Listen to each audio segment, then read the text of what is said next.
Alright, so chapter 11, magnetic fields. As usual, on your OneNote, set to your house and compass resources as well. And what I did yesterday was I created a couple of help sheets for you to help you understand what is going to be important here. Now, these help sheets will be uploaded and available while you're watching this. They'll be available. So what I can show you here is, if I zoom in, you'll be able to see that I have created a help sheet that is takes up way too much space. All right, so obviously the help sheets that I'm creating to help you along are not the help sheets you actually use in a SAC or an exam. Okay, if you do, it just means you really didn't do a lot of homework. That's basically how you turn up with a help sheet that somebody else did. Everybody knows you did no work. All right, so that's pretty much what that says. Also, a lot of the stuff you probably wouldn't even need on your help sheet if you've done enough preparation. Like the hand rules should be pretty much burned into your memory. There's no reason for them to actually be on your help sheet. But what I've done here is I've consolidated the notes in a way that is going to be useful and helpful to you. Okay, so we're going to run through the major sort of pitfalls and problems that you come up against when you're trying to cover this work, and hopefully this will get you going through the examples that you need. Okay, so we've got the right-hand rules. There are basically 3 right-hand rules that we use. Okay, and there are variations on those rules. So you'll probably get to uni and find someone, if you're doing this kind of work, who's doing a weird rule that looks like this, is their right-hand rule, and that's just one, like my brother uses this one.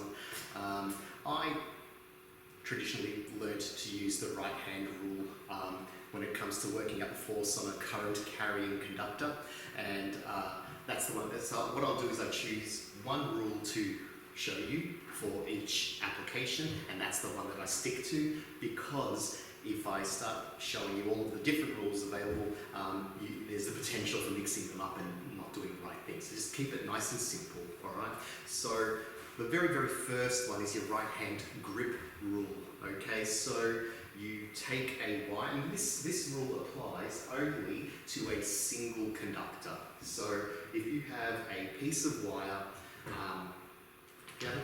such as this one, okay, sitting like this, there's nothing going on, it's just a bit of wire, okay? If I connect it to our power supply and then run a current through it, electrons rushing through, as the charges move through the wire, they will induce a magnetic field, okay? Now you can figure out, magnetic fields move, all right? So this is a moving magnetic field. It will be in the shape of ringlets that go all the way around the wire. Okay, so the right-hand grip rule has a wire like this. You take your right hand, you say, "Hi, Miss Tate," and wrap your hand.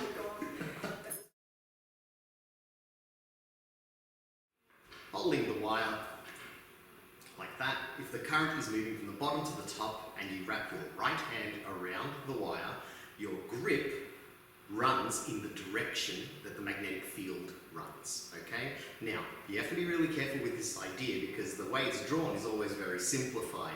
So if it's simplified, you always see 1 or 2 rings drawn. It's actually rings all the way down, and they radiate out as well, okay? So the rings really close to the wire are close to each other, very small. As they radiate out, they still follow that sort of inverse law where they spread out, because you end up with less intensity as you get away from the wire. So what you should be imagining are lots of little rings that are getting bigger and bigger and further apart, and lots of them all the way down. Okay, so that's what you're imagining. We simplify them in drawings like this to show a few rings, or sometimes just one ring. Okay, because often the question asks what direction is the field running in, and you just need to go, oh yeah, it's going clockwise or anti-clockwise. And I know what you might be thinking is, Clockwise and anti-clockwise only makes sense. Depending on relative to where you're standing. So don't worry about that.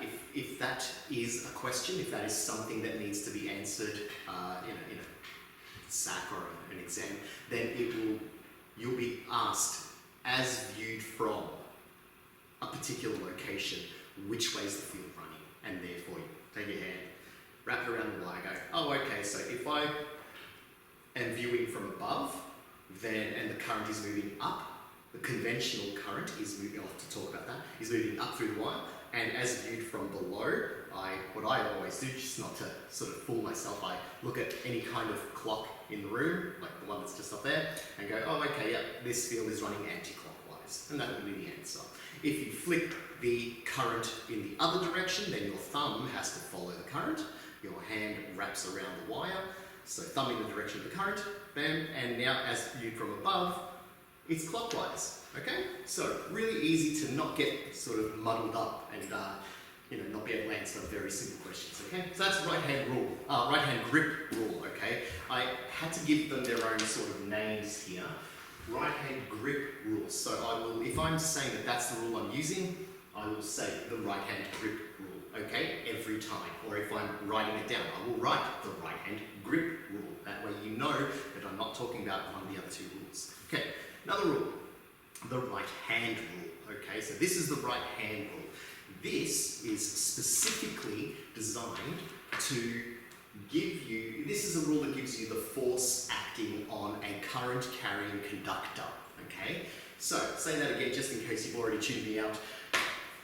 This applies to if I have a wire and it has a current running through it and I try to immerse it into an external magnetic field, say between a couple of big magnets, right? This conductor will experience a force, okay? Only if there's a current running through it, okay? Now, if you know the direction of the current and the direction of the magnetic field, don't forget north to south,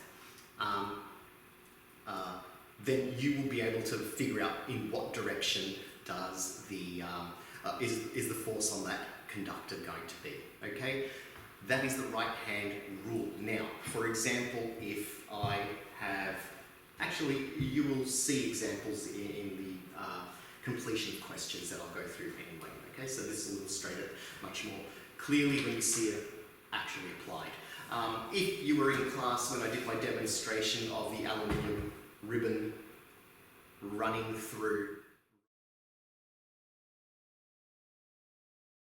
All right, so here's the demonstration all set up, okay? So basically what I have here is an aluminium ribbon, which I just made out of alfoil, hung between two retort stands that are connected to a power supply, one of these cool old school ones that are really good, okay? And also through an ammeter, just to give you a view of just how much current is being drawn. Now, because this is a single, really just a single pathway that goes through a ribbon with almost no resistance. You can imagine, even with low voltages, the current is extremely high. Now, what the point of this demonstration is that, see, the ribbon passes between this set of magnets right here. So the magnets are set up so that there's a north, basically they're running north and south, so there'll be a north end and a south end here. Sorry, I should be pointing at what I'm pointing at. So there'll be a north end and a south end.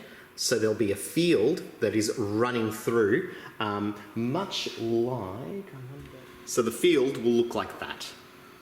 Okay, so you can see there's basically a north end pointing at a south end, so you've got a nice field running between the two poles, okay, and the ribbon runs through those. Now, the ribbon, as you can see, is not attracted to either pole because it's aluminium, and magnets don't work on aluminium or copper or other mostly non-ferrous metals. So, what we've got here is there is no current running through the ribbon, and so it means that there's nothing for the magnetic field to act on. So the magnetic field acts on moving charges, all right? There are charges in the metal, but they're not moving, and so there's nothing for them to act on. Now, what I'm going to do is switch on the current, and you are to watch see if you can see the ammeter reading.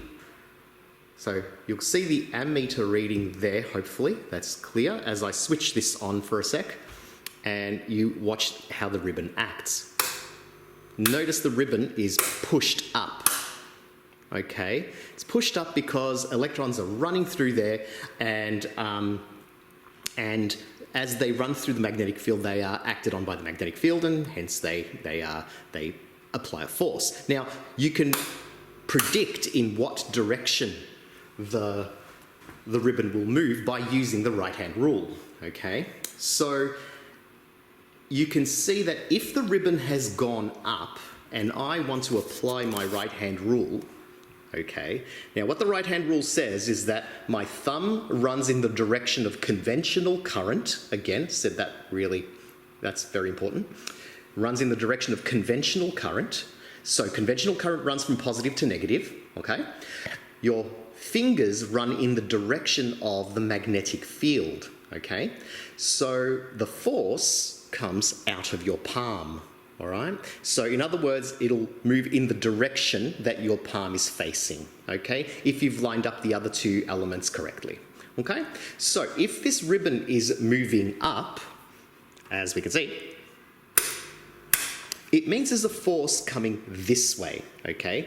Now we need to know what direction in what direction is the field between the magnets. And we know it runs from north to south, but I've neglected to actually mark those magnets to try and, to be able to, I haven't actually marked those magnets out as north and south. So what I do absolutely need to know is in what direction is the current moving.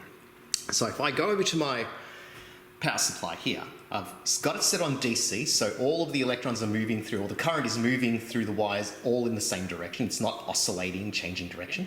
My positive terminal is connected to this end of the apparatus, okay? Which means if the current is moving positive to negative, which it should be, we've got a flow going this way. So if I put my thumb in the direction of flow, and from experiment, I know that the ribbon is pushed up. That tells me that the field between these magnets that this ribbon is immersed in must be running from north to south. It must be running in that direction, which means this side is the north end. That is the south end, okay? And I did lie a little bit earlier. I did mark them. There's a tiny little green dot on the north end, so it reminds me, okay? So, as you can see, it runs in that direction, which means the ribbon should experience a force up, which, as you can see, it does. All right, now I know what you're thinking, and that, that's an excellent question, basically. What happens if I change the polarity? What if I change the flow to the other way around? Well, the right-hand rule says that now the current will be running positive to negative. So running down the ribbon rather than up the ribbon, okay? The magnetic field hasn't changed because the poles are still where they were. When I switch it on, I'm hoping that the ribbon, if my rule is correct, and I know it is, that the ribbon will be forced down. So watch carefully as I do it. Bam. Oh, wow, look at that. That's science in action, people. Look at that. Oh, fantastic.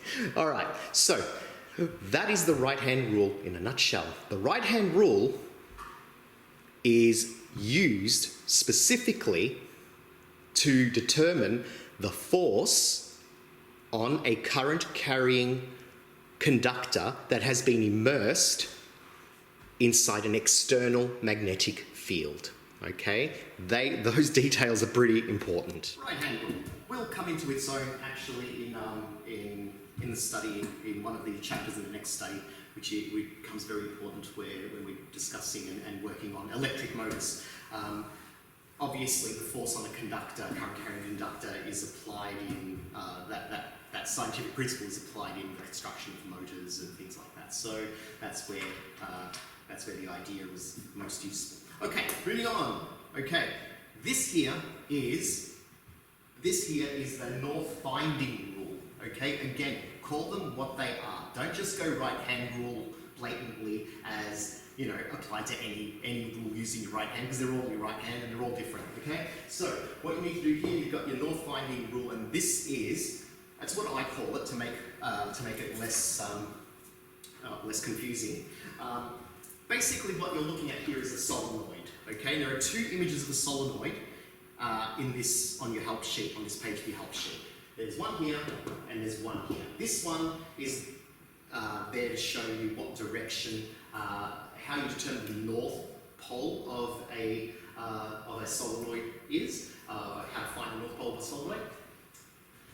This is telling you how to determine what the field around a solenoid looks like. So basically, take a coil of wire, all right, like I have here at home, wrap it around. I've got two separate solenoids here, okay, and if we just ignore one of them, you can see what I've got here is a physical example of a solenoid. And you can see the wire comes in and wraps around lots and lots of times and then comes out here, okay? So it comes in across the front and then rolls around the tube and then comes out the back of the other one, all right? So that's the solenoid that I've got here. Now, if I run a current, you can see this diagram here. If I run a current through the solenoid, through this coil of wire, I end up inducing a magnetic field. Don't forget, from the right-hand grip rule earlier, just running a current through a conductor will give you a magnetic field that's wrapped around it. So what you're doing with this conductor is now you're rolling it around a tube or a cylinder to make a coil, and all of these rings are kind of building on each other, and they all line up in a way that pretty much gives you a magnetic field that looks exactly like the magnetic field that you have running through a bar magnet. Notice the bar magnet, magnetic field. A bar magnet's magnetic field has a north end and a south end, and it runs north to south, okay? We all know that. That's something we've played with and experimented with in the past. Now, do the same thing with a coil, and the coil gives you exactly the same thing, all right? So what this basically does, though, is it gives you a magnet that you can switch on and off, all right? So you switch this magnet on, and you can pick up metal objects that have iron in them, all right? You can pick up metal objects while the current's running. You don't want them to be magnetic. You don't want that object to be magnetic anymore. You want to drop, for example, you're picking up an old car in a scrapyard, and you want to dump it into the, I don't know, car compactor, whatever you do with old cars. You pick it up with your magnet, switch the magnet off, drop it. There you go. It's something that's really controllable. It's really, really good. All right. So you can see that if the current is running through up in this particular diagram, you can see the current comes in through this line, and then as it moves across the front face, in other words, the face of the coil that's facing you, or the side of the coil that's facing you, okay, if you can see that the current is moving up, okay, for example, through each coil as it comes around the front, across in front of you, you wrap your hand, your right hand, has to be your right hand, in the direction of the coil, of the current running the coil, okay? Your thumb automatically points north, all right? That's it. So you now know in what direction your magnetic field lines need to be drawn. Because if your thumb is pointing north, you can jam big N on this end, and, obviously the S on the other end, okay?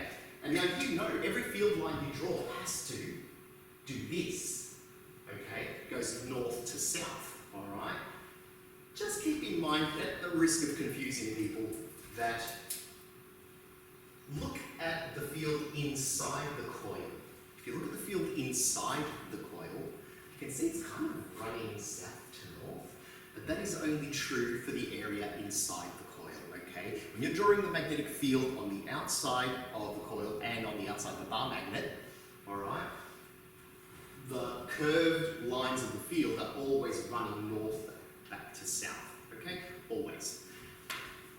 If I flip the current in the other direction, so change the polarity like I did in my demonstration over there, and these arrows all flip around and the current is now running down, positive to negative, then I go, okay, I put my right hand on the solenoid in the other direction.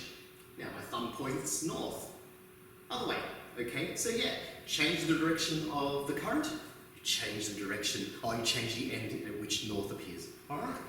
Really important idea there that you really need to get your head around. It's pretty easy, out of all the rules. The hardest part of the rules I've found is making sure you're applying them to the right situation. That is often the problem, okay? Okay, so for the rest of this help sheet, I've given you some common field shapes. Kind of chucked in the horseshoe just because I thought it was interesting.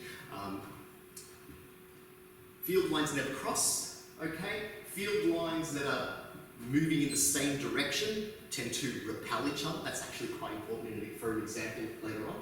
Here you've got the usual, now I don't know if you remember this, but I hope you do. Over here, this is a diagram of a conductor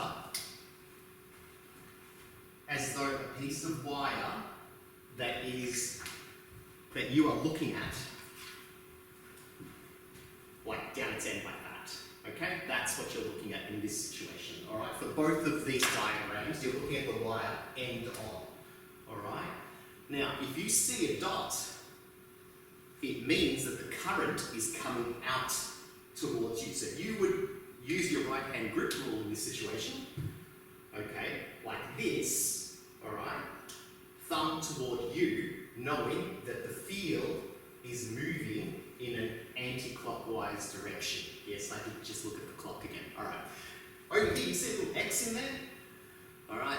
The X means the thumb goes into the page. Okay. You will see this this kind of diagram, this kind of use in lots of situations in the examples. Okay. So if you see an array of dots, then you are looking at field lines that are coming out of the page. This is a reminder, we did cover this in class, but I'll just make sure you remember it. You see an array of X's, then you're looking at a field that is moving into the page. I hope I said out of the page there. Okay, so out of the page, into the page. All right? Okay, and their associated fields, just as right-hand grip rule, you can see they're independent of each other. And here is the donut, the field around a donut, or a ring, basically. You'll find that when observing a ring from a particular position, if the current is moving this way, then your thumb moves in that direction, and you can see that your fingers thread the ring or donut downward. Okay, all right, so that would mean that your field lines are doing this, okay? Again, important to get your head around those little ideas. Over here, you have a picture of the Earth. Please don't forget that the Earth is a bit weird in that the field lines, the magnetic field lines of the planet move from geographical south to geographical north because the poles are actually flipped. If you don't remember me mentioning that in your class. So you can see the arrows are moving this way, south to north, even though technically it still is not north to south. I mean, it is still physics, you don't just change the rules. It's just that the bar magnet that's in the middle of the planet, just joking, is aligned the other way around. Okay, so that's a really important idea because occasionally they throw a question in there that asks, that tries to relate the Earth's magnetic field to what's going on in a cable, okay, like a power line or something like that. Okay, so all very worked out there. Okay, last sort of diagram to really try and understand, and I'm trying to fit it in here, knowing that I've completely filled the whole page in diagrams and writing. This is a magnetic field and this is an electron, okay? So this is kind of super important, all right? Like, I know everything is, but an electron is just a piece of matter, a bit of mass that is moving really, really fast, okay? Now, it's moving really fast and if it enters a magnetic field, okay, that is running at 90 degrees to its motion, okay? So this doesn't work if it's running in the same direction as the field. So if you have magnetic field lines that are doing this, okay, and B is the word, the variable that we use for magnetic field, okay, and you have an electron whizzing along in the same direction of your field, then you don't expect, so little electron, little elementary charge at negative, okay, you don't expect a deflection, all right? What you expect is that electron will stay, will just keep on moving and happily ignore the magnetic field. It needs to be crossing the magnetic field to have an effect on it, okay? That's why you see these diagrams. Either the electron moves into the field from outside, and you'll see it curve. Actually, did I curve it the right way? Let's see. You have to use your right-hand rule to figure out which way will an electron actually move through an electric field, through a magnetic field. Okay. The way you do that is you use your right-hand rule. Now, this is where it becomes clear why I am careful to say that the direction of conventional current, all right, the right-hand rule works on the idea of the direction of conventional current. Now, conventional current, if you remember a little story from earlier, and probably from this tape last year, conventional current runs opposite to the flow of electrons. You can look it up why. I don't want to bang on and make this video take even longer, right? But flow of electrons is always opposite. So if we say conventional current runs from positive terminal to negative terminal, what we physically have are electrons moving from the negative terminal to the positive terminal, which means anytime you are talking about the flow of an electron or the motion of an electron, then what you need to do to apply your right-hand rule is you flip it around so that your thumb always runs opposite to the direction that the electron is moving in. Then you've got something that's actually in conventional current mode, okay? So if that electron is coming in and experiencing a field, okay, experiencing this magnetic field, and I want to apply my right-hand rule, well, let's see. The electron is moving this way, which means conventional current is that way, okay? So I make it go opposite to the direction of the electron, as I just said, and I line my fingers up with the field. Now, you can see my fingers are pointing in, which means this diagram is actually wrong. So what I need to do is twist my whole body around for this. It's quite funny when you watch like students doing exams, because there's this sort of weird stuff happening. My thumb is now pointing in the direction of conventional current, which is opposite to the motion of the electron. My field is coming out of the page. The force on the electron is this way. So, guess what? Drew my diagram wrong. That's okay. We learn from our mistakes. So, rub that out and change it. Alright? So, what happens is, while immersed inside the magnetic field, the electron will experience a force that is perpendicular to its motion, okay? A force that is perpendicular to its motion. So if you're ever wondering what that results in, okay, if I take an object on a string and I apply the same idea that I normally use on circular motion, in circular motion. So I've got this random bit of sidewalk chalk here, or footpath chalk, and a string that I found. So the reason that the chalk travels in a circle is because it is experiencing a force that is perpendicular to its motion. Its motion is tangential. At any point that you can sort of freeze frame this motion, it's moving in a straight line, or it's trying to move in a straight line, but as it tries to move in a straight line, it experiences a force that is radially inward, okay, which results in a nice circle, okay? That is the same as what's going on to the electron. So the electron enters the field. Before it enters the field, straight line, okay? You know, Newtonian physics, it's just moving, you know, it's with some inertia, all right? It's moving, it's got its energy and all that, you know, great physics stuff. As it hits the field, it will experience a force perpendicular to its motion. That's why the arc that you have here is part of a circle. It's not a parabolic, it's not some other weird thing, it is a circle, okay? Now, what that means is that if you kept the electron inside that field, it would spiral and move in a circle, okay, while it's inside that field, okay? So, if I wanted to do the same sort of example here and demonstrate the difference, electron enters the field, use my right hand rule again, my thumb points opposite to the direction of the electron because that's the direction of conventional current, opposite the flow of electrons. My fingers are inside the field, lined up with the magnetic field that it has entered into the page, and I know that the electron will experience a force down,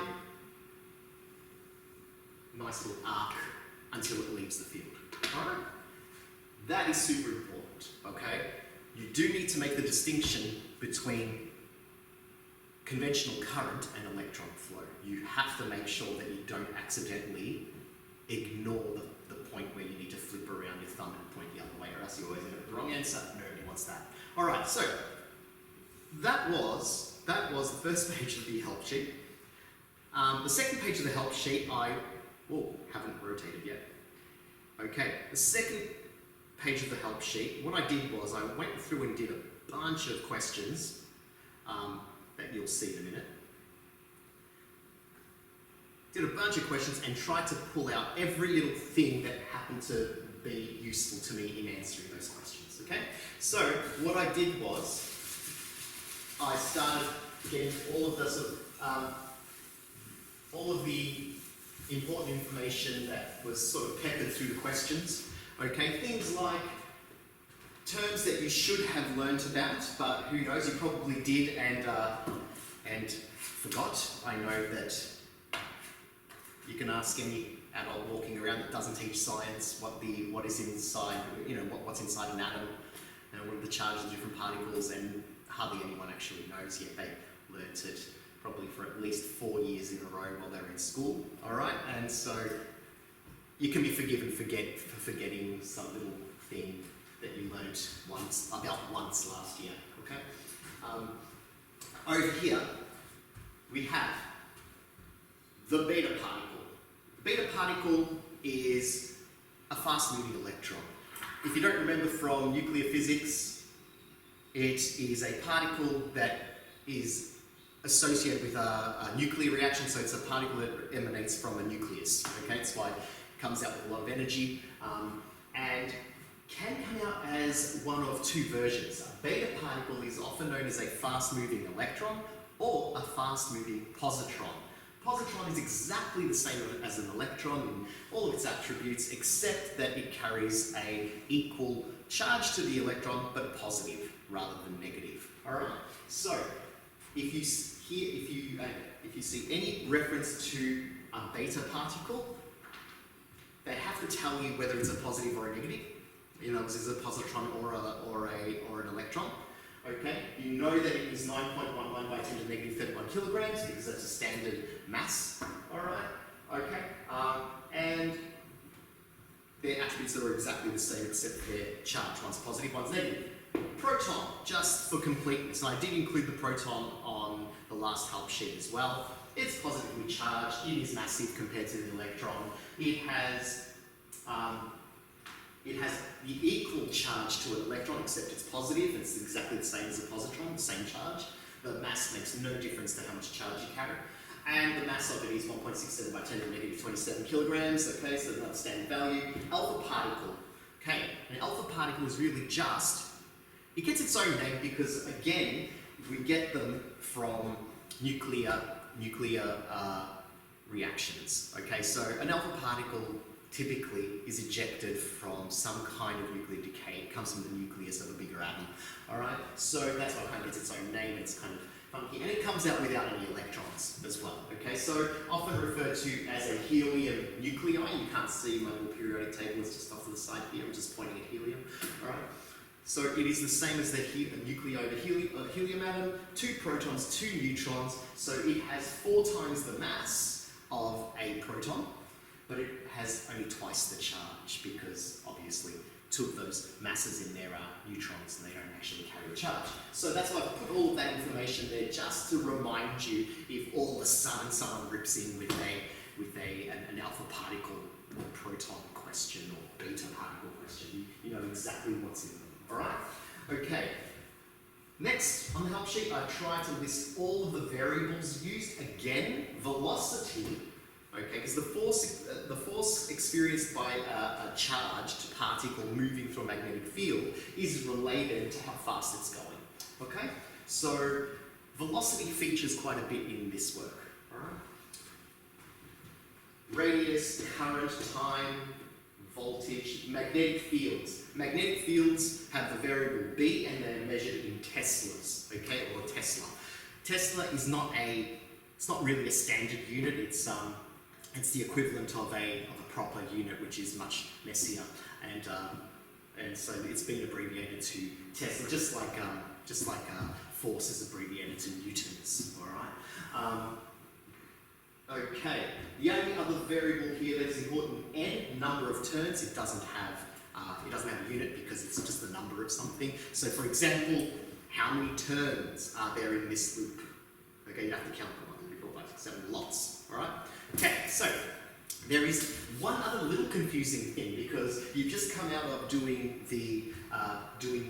chapter 10's electric fields, and there is a formula there that has the very nondescript designation of K, alright, and K is its own thing. If I remember correctly, I think K for electric fields, the constant was 9 times 10 to the something, okay? But here you get a different K, alright? So when dealing with magnetic fields, the K is equal to, so the constant that links the magnetic field strength to the current and the distance you are away from the source of that current, okay? The constant that links these two is K is equal to 2 times 10 to the negative 7 Tesla meters per amp, okay?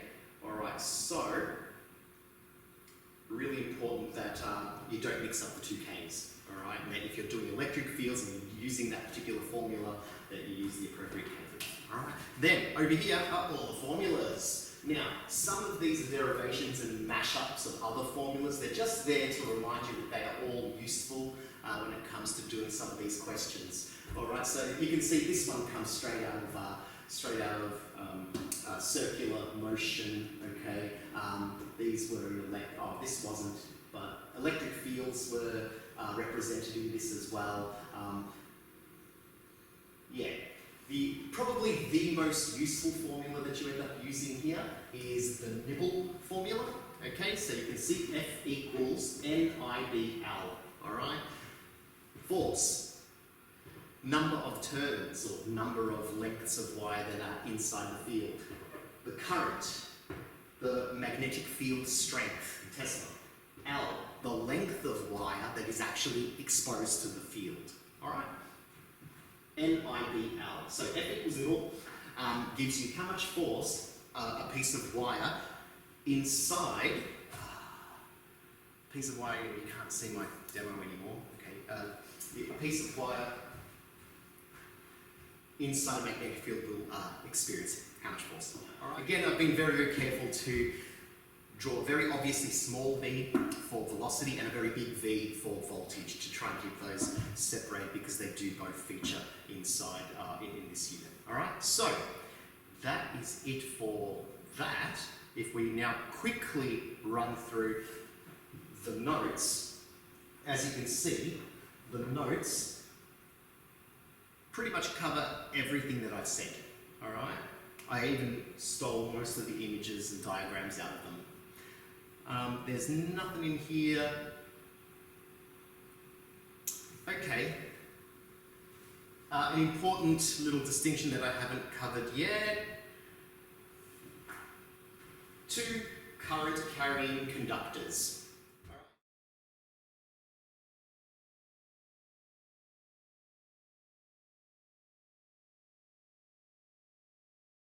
You can see in today's video we're going to be going over how to determine the direction of the forces on parallel wires that are carrying a current through them. And in this video we're going to be talking about the forces from parallel wires that have the currents are flowing in the same direction. In the next video we'll do that for opposite directions, and then we'll also in the next video, which you can link to in the upper right hand corner of this video, we will go over how to determine the amount of force. But today's video is about the direction of the force from current carrying wires. So here, this situation we have two wires. The wires are parallel. They each have a current in them, I1 and I2, wire 1 and wire 2. And we want to determine figure out how to determine the direction of the force on each of those two wires. So the first thing we're going to do is we're going to determine the force on wire 2 from wire 1.